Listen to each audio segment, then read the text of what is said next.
Pag nandito ako, naaalala ko nung nasa lupain ako ng Bus. Tinanong ako ni Jehovah, nasaan ka nang ikatato ang lupa? At sino ang nagharang ng mga pinto sa dagat? Talagang hindi malilimutan ang araw na yun, kahit na napakatagal na nun. Oo, parang kasindahan na ng mga budil ng buhangin ito ang mga taon ng buhay natin ngayon. Talagang mabilis lumipas ang panahon kapag busy ka. Napakarami mo nang nagawa mula ng buhayin kang muli. At kahit noon, sa lumang salibutan, marami ang napatibay sa karanasan mo. Sa tulong ni Jehovah, tita, kinailangan natin lahat na manatiling tapat. Pero alam mo ng storya ko, ikwento mo naman ang sayo. Paano kayo nakapagpatat at nanatiling tapat ng pamilya mo? Pareho ng sayo ko. Yung mismo halimbawa mo ang nakatulong sa akin. Tandang-tanda ko pa. Bumalik kami noon sa Kingdom Hall galing sa maghapong paglabas. 2 linggo pa lang ang kakaraan nang matapos kami ng misis kong si Alice sa training para sa gawain pagdalakbay. Anyway, pagbalik namin sa Kingdom Hall, nakita namin ang kailangan namin sa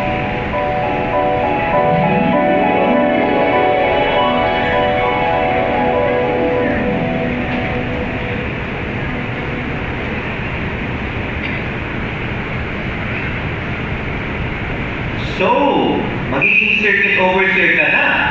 ano man ang loob ni Jehovah, Bill? Siguro ipapadala nila kayo doon sa mga sirkitong napakalayo ng mga kongregasyon. Handa naman kami, basta para kay Jehovah at sa mga kapatid. Siyempre. O sige, una na ako. Kita tayo sa hotel. Mahal, pwede ba tayong mag-usap? Oo naman. Parang ang tagal na nga natin hindi nag-uusap. Sobrang busy kasi. So, kumusta ang study mo ni Cathy? Okay naman. Sumusulong siya.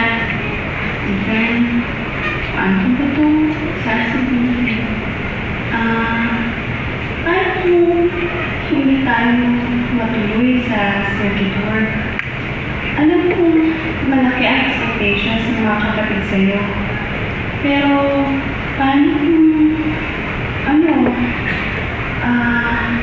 magbago ang sitwasyon natin? Kunwari sa pamilya, Huwag kang mag-alala, mahal. Magiging maayos ang lahat. Malakas pa ang tatay mo. Kaya, huwag kang matakot.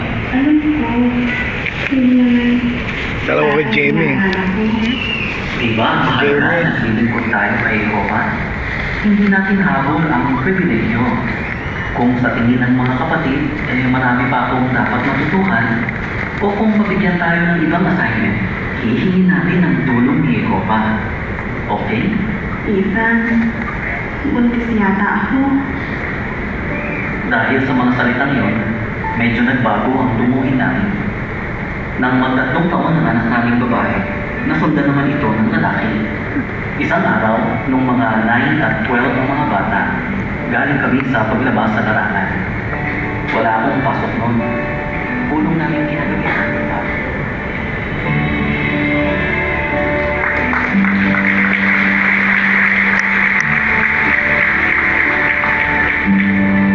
Mahaba yan eh. 30 minutes.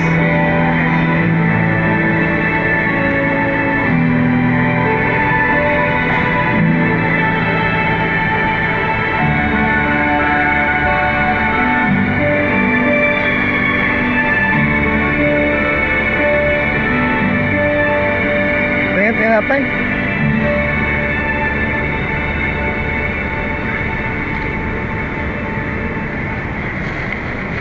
Yan, anak.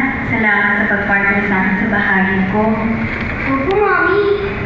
Sayang, nagkasakit si Sister Dizon. Excited pa naman siya sa bahagi yung dalawa. Paano po bang gagawin natin, Mami? Galing sa aklat na reasoning ng bahagi natin sa paksang pagdurusa. Ang tema, hindi dapat ituring ang pagdurusa bilang patutuan ng di pagsaan ng Diyos. Kunwari magkakatahe tayo. Sige po. Gagayahin ko ang kapitbahay natin, si Aling Ella pa. Huwag ganyan, anak. Mabait si Aling Ella. Medyo bumait na nga po siya mula nung ayusin ni Daddy ang kotse niya. Ang bait talaga ng daddy mo. Matulungin pa. Okay, start na tayo. Magandang gamitin natin ang halimbawan ko. Sabi ng reasoning, nang mawala ang mga ali-alian ko at siya'y pinadapuan ng isang karimari-mari na sakit, hindi nangyari ito dahil sa di pagsang-ayon ng Diyos. Maliwanag na sinasabi ng Biblia na si Satanas ang may pananagutan. Ngunit iginiit ng mga tumalakay ko na ang kanyang pagkarusa ay patotoo na kaya ko siyang kinawag. Si Papa po, Mundo. A-O-N. Tama. Sa 4th Street na ako nakatira, sa bahay ng anak ko. Hindi na. Nakikitak na ako. Tama. Oo, ilang beses ko na siya nakausap. Pakisabi na lang pupunta ako sa class. Mga alas 3 na ako. Okay, thank you.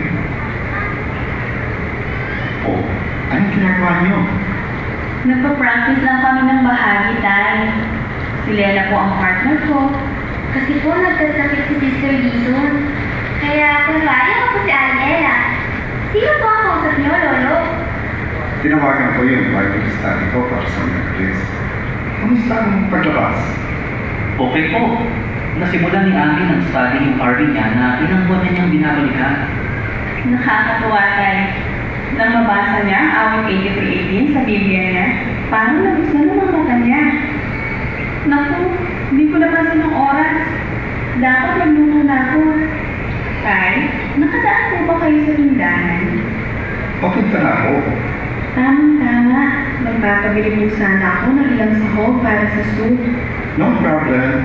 Kaya lang, gawin na sa oras. Kailangan po kasi maaga si Ethan sa Kingdom Hall. Mami, samahan mo na lang si Lolo. Ako na ang bibili na kailangan natin para sa soup. Thank you, anak. Sabihan ko na lang si Joey na tulungan ka sa gulay. O Bunso, anong ginagawa mo? Nagdodrawing po. Patingin nga. Di pa tapos, Daddy. Pero, sige na nga. Kita niyo? Wow! Ang laking hippopotamus nito! Oo. Kaya lang, ang laki ng ngipin niya. Alam mo ba kung bakit malakas ang hippopotamus at matibay ang ngipin niya? Kasi kumakain siya ng halaman. Isa yun. Oo nga pala, pakitulungan mo naman si Mami na ihanda ang gulay para sa salad. May i-research lang ako para sa pulong ngayong gabi. Ano pong i-research niyo? Tulungan mo muna si Mami. Mamaya ko na lang sasabihin sa'yo. Okay, Dad. Gusto kong lumakas dahil ng hippopotamus.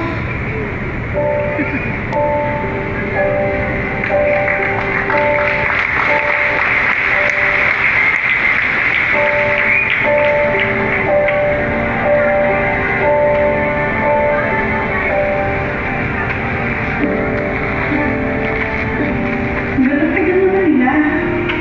Dapat pabalik na sila. Kunti lang naman ang bibili nila. Tinawagan mo ba? Oo, pero kailan mo rin. So hindi rin tumawag sa'yo si tatay? Hindi. Pero alam ni tatay na dapat mas maaga tayo ngayon sa Kingdom Hall. Imposible namang hindi tumawag yun. 5:45 na. Tawagan natin ulit. This is Dr. Todd. Please leave a message. Hindi pa rin sumasagot.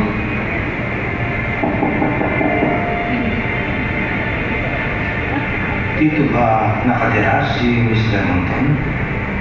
Opo. Tatay ko siya. So, anak niyo si Lena Barrera? Opo, sir. Ano yung problema? May nangyari ba? Pwede po ba kami pumasok? Sige po. Nasaan ko si Lena? Si tatay. May nangyari ba? Mr. Barrera, Mrs. May aksidente po. Isang itim bilang na truck ang nawala ng preno at bumangga sa kotse ng tatay niyo. Ikinalulungkot namin sabihin na walang nakaligtas.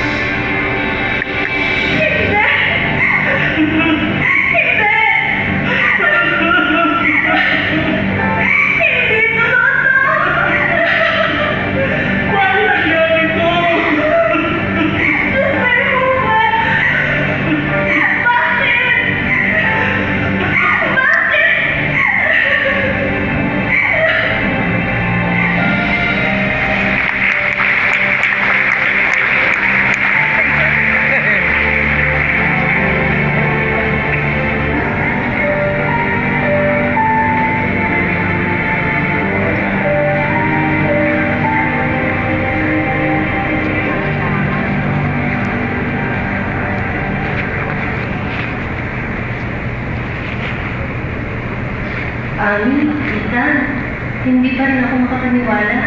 Nakakabigla talaga ang nangyari. Hi, Angela. Kumusta na kayo?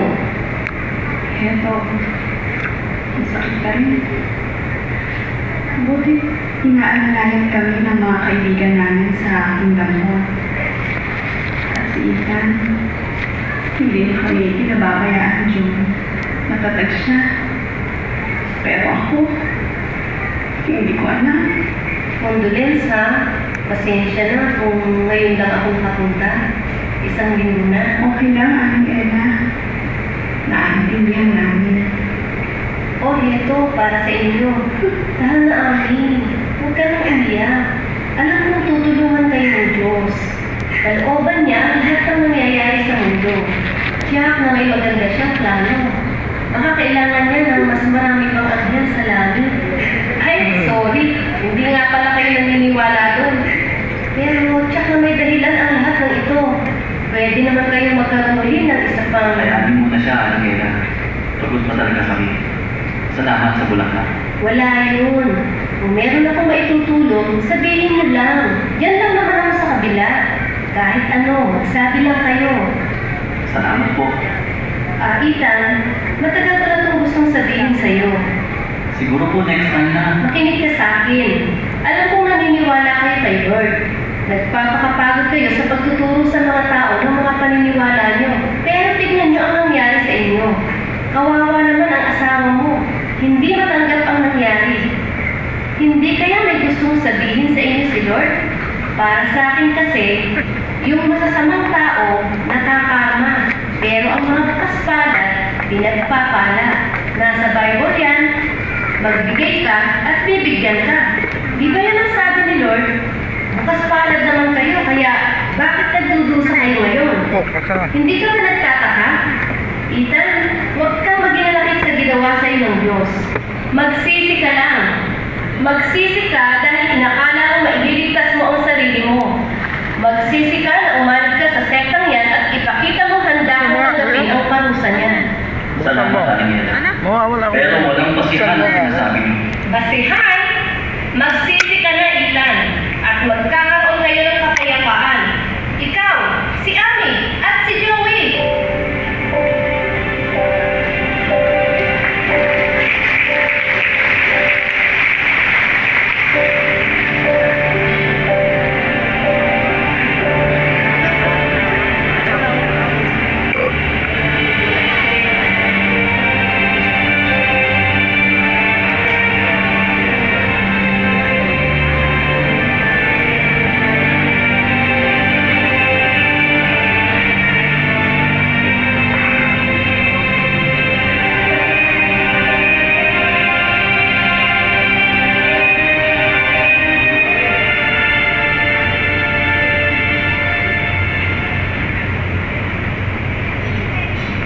Sige po, update ko na lang kayo.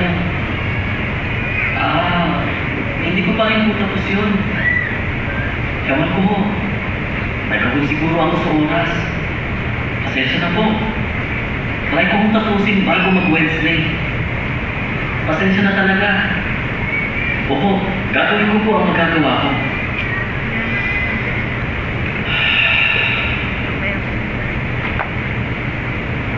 Ethan, nakausap ka na ba ni Justin? Oo, katatawag lang niya. Pare, advice ko lang sa'yo. huwag mong painitin ang ulo ni Justin.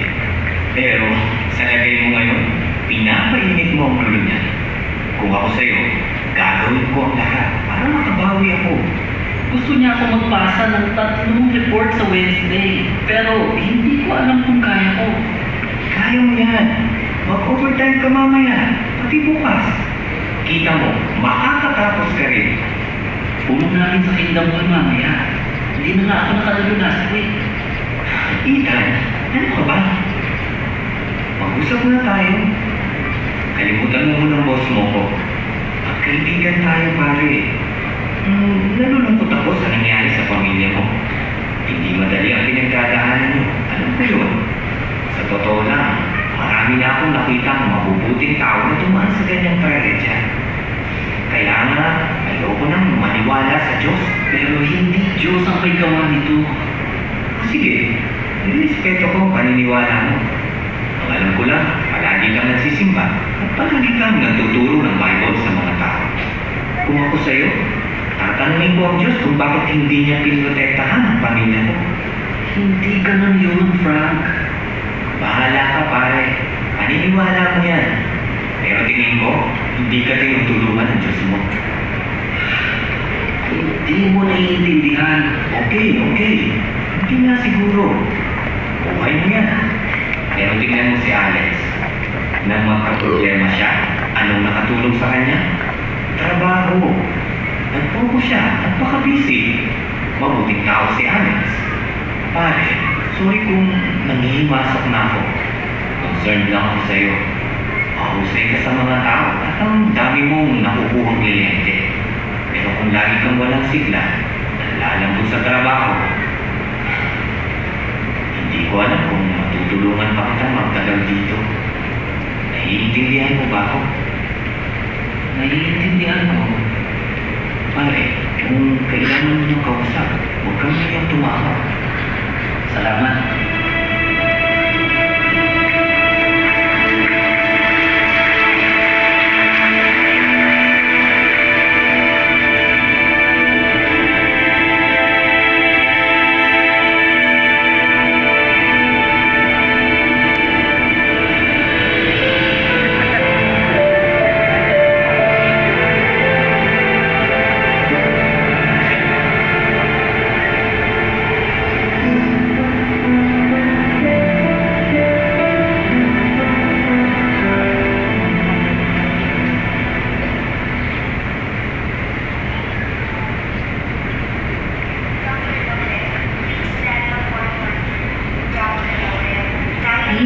Buti nalaman natin nandito sa ospital sina Ami at Ethan. Ami, nabalitaan namin nandito kayo. Baka may kailangan ka. Nagugutom ka ba? Gusto mo ba ng maiinom? Okay. Hindi na. Salamat. Wala akong gana. Siguro, malapit na matapos si Ethan. Kaloy? Ang galing magdala ni Ethan ng problema, no? Balita nga namin, nabigyan pa niya ng truck si isang nurse. Ganun talaga si Ethan. Pero nakakalungkot naman. Di ba sabi mo okay naman ang check-up niya? Parehong masama ang pakiramdam namin itong nagdaang linggo. Akala namin, stress lang kami dahil sa mga nangyari. Pero sabi ng doktor, may nakita siya sa mga test ni Ethan. Kaya gusto niyang ipaulit para makonfirm. Ibig sabihin, Buti na lang, nakita agad. Pero sabi ng doktor, siguradong babagsak pa ang katawan ni Ethan. Iniisip nga namin kung anong pinakamagandang gawin. tanda ko pa nung muntik nang maging CEO si Ethan. Ang saklap talaga. Nangyayari lang ang ganito sa mga taong, alam mo na, yung mga taong nilulusta yung pera nila sa sugal, alak at sigarilyo. Tapos, hindi magtatagal, palaboy-laboy na lang at wala na sa sarili. Pero kayo, hindi ko iisipin magkakaganito.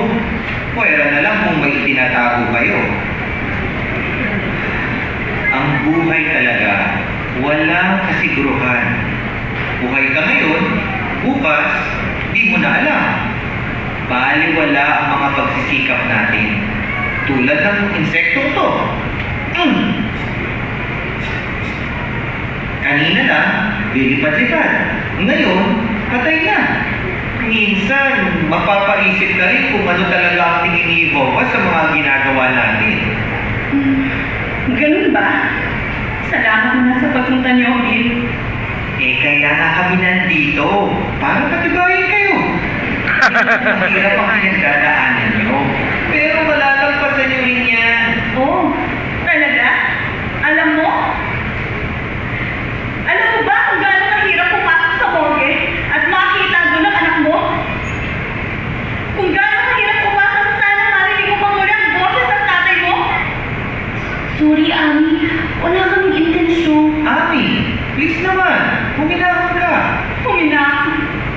Ang galing mo magsalita, Bill. Sige, anong payo mo sa amin ngayon? Paano namin malalampasan ang sitwasyon ko ngayon?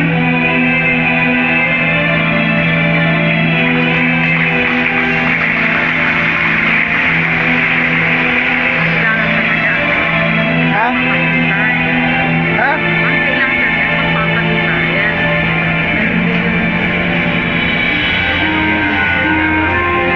Rapid na, 8 minutes na mahigit eh.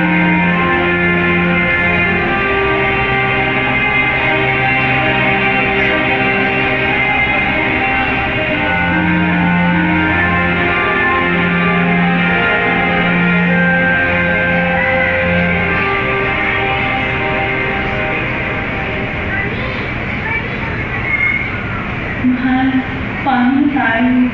Alam mo, hindi galing kay Jehovah ang mga nangyari. Pero di ba, sinisikap naman natin gawin ng tama. Anong saysay nun? Parang walang maglalaho ang mga pangarap natin. E di mag-focus tayo dun sa meron tayo. Una sa lahat, nandyan si Jehovah para sa atin. At yun ang pinakamahalaga. Sana nga, Ethan. Pero guilty ako. Hindi ko dapat pinabili si Lena sa tindahan kasama ni tatay. 12 anos lang siya. Masayaan siyang bata. Pakiramdam ko, lahat. Ako ang sinisisi sa nangyari. Sino namang mag-iisip na kasalanan mo ang nangyari? Si Angela. Oo, alam ko. Hindi na nakapagdata mag-isipin ngayon. Pero ba't pa rin si Bill?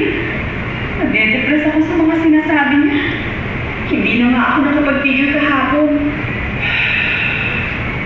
Si Frank na, pinapalabas na kasalanan ko kung bakit na ako sinisante. Pero may mali sa pangangatwila nila. Anong ibig mong sabihin? Naalala mo ba yung sinabi ni Jesus sa Lucas Kabanata 13? Basahin mo yung talata 4. O yung 18 na nabagsakan ng tore sa sinuwang na siyang ikinamatay nila, inaakala ba ninyo na naging mas malaki ang kanilang utang kaysa sa lahat ng iba pang mga tao na natanhanan sa Jerusalem? Sinasabi ko sa inyo, hindi na ang sagot ni Jesus sa talata 5. Namatay ang mga taong yun, hindi dahil pinarusahan sila sa mga kasalanan nila. Aksidente ang nangyari. Di ba napag-usapan na natin to? Napakabuti mong nanay, Ami. Nanalangin tayo kay Jehovah na protektahan sila Ethan. Bakit hindi tayo dinilin kay Jehovah? Siguro, tama nga si Bill. Walang kasiguruhan ng buhay.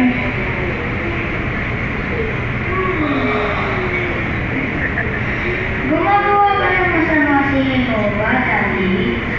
Hindi, Bunso. Hindi gagawa si Jehovah ng naman. Meron lang kaming gustong maintindihan ni Mami. Minsan, may mga nangyayari kasing mahirap intindihin. Opo, pero pag hindi ipinapaliwanag ni Jehovah sa atin ang lahat, masama po ba yun? Hindi, anak. Hindi kailangan ipaliwanag ni Jehovah ang lahat ng nangyayari sa buhay. Kung tutusin, may mga bagay na mahirap talagang intindihin. Baka nga mabuti pa tayo ng magpakailanman. Pero may mga bagay na maiintindihan natin. Ngayon pa lang, pinabasa ko uli ang aklat ni Bob at natutuhan ko sa kwento niya na bagaman hindi tayo ligtas sa mga trahedya, kung mananatili tayong kapag gaya nito, hindi tayo nalilimutan ni Jehovah. Opo, hindi makakalimot si Jehovah. Mahal, sinabi sa iyo ni Bill na walang kasiguruhan ang buhay. Pero ang totoo, may mga bagay na sigurado. Nangako si Jehovah na puprotektahan niya tayo sa espiritual. Sabi sa awit 91, sapagkat sinabi mo, si Jehovah ang aking kanlungan, walang kapahamakang mangyayari sa iyo. Pero ibig bang sabihin nun, ligtas ang mga lingkod ng Diyos sa anumang panganib? Hindi. Maraming tapat ang nagdusa. Tama, pero mapanghahawakan pa rin natin ang pangako ni Jehovah. Totoo ang proteksyon niya. Pinotektahan ni Jehovah si Lena at si Tatay sa espiritual. Pinotektahan niya ang kaugnayan nila sa Kanya. Nanatili silang tapat hanggang kamatayan. Kaya tiyak na hindi sila malilimutan ng Diyos. Hindi ko malilimutan si Lena at si Tatay. Ako din, pero lalo na si Jehovah. At may magagawa siya. Sigurado yun. Nasasabik siyang gawin yun. Ang gawa ng kanyang mga kamay ay nilitiin niya. Siya ay tatawag at sila ay sasagot. Tama. Napakaraming aral sa aklat ni Job. Pero ang pinakagusto ko, yung mga tanong ni Jehovah sa bandang huli. Makakatulong sa ating pag-aralan mabuti ang mga kabanatang yun sa mga susunod na linggo. Joey, pwede ka bang mag-drawing bukas ng zebra at ostrich? May matututuhan tayo kay Jehovah sa mga nilalang na yun. Sige po, Dad.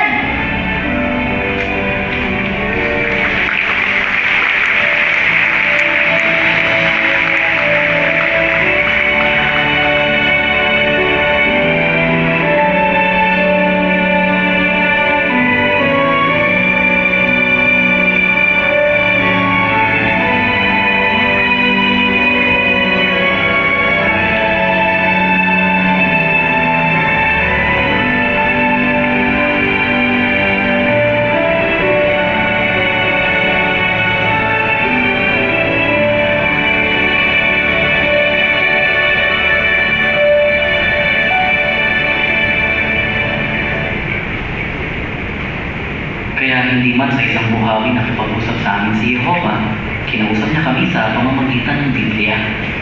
Ang laki talaga ng utang na loob namin sa iyo, Bob, at sa halimbawa mo ng pagpapata. Patuloy nawang pagpalain ang pangalan ni Jehovah. Siya ang nagbigay sa ating lahat ng lakas para makapagbata. Damang-dama talaga namin ng lakas na ibinigay ni Jehovah, pati na ang tulong ng kanyang organisasyon. Sinagot ni Jehovah ang mga espesipiko naming panalangin. Yung karanasang yun ang naghanda sa amin, kaya nakapagpata kami sa malaking kapitalyan. At patuloy tayong pinagpapala ni Jehovah. Walang-wala ang lahat ng hirap na tiniis natin kumpara sa gantimpala ni Jehovah ngayon. Oh, ito na pala ang mga bata. Laging ikinikwento ni Mami sa amin kung gaano kakaganda Karen Hapo. Naku, hindi, Lena. Ihamak na mas maganda yung 5 kong kapatid na babae. Oh, kaya na sila. Galing sa hagubatan ni Noe. Kasama pa rin nila si Joey, ang lolo mong si Bob, pati ang 14 na kapatid kong lalaki. Hindi naman lahat ng kapatid noong mga huling araw ay nakaranas ng gaya ng pinagdaanan namin. Pero alam namin kailangan kami magpatang para mapatibay sila. Kung paano napatibay kami ng halimbawa mo, Bob. Para sa amin, pagkakataon yun para ipakita kung gaano namin kamahal si Jehovah at kung gaano mahalaga sa amin ang pamamahala niya. Bagaman marami pa kaming dapat matutuhan sa pagbibigay pansin sa kamanghamanghang gawa ng Diyos, kumbinsido kami na kayang gawin ni Jehovah ang lahat ng bagay.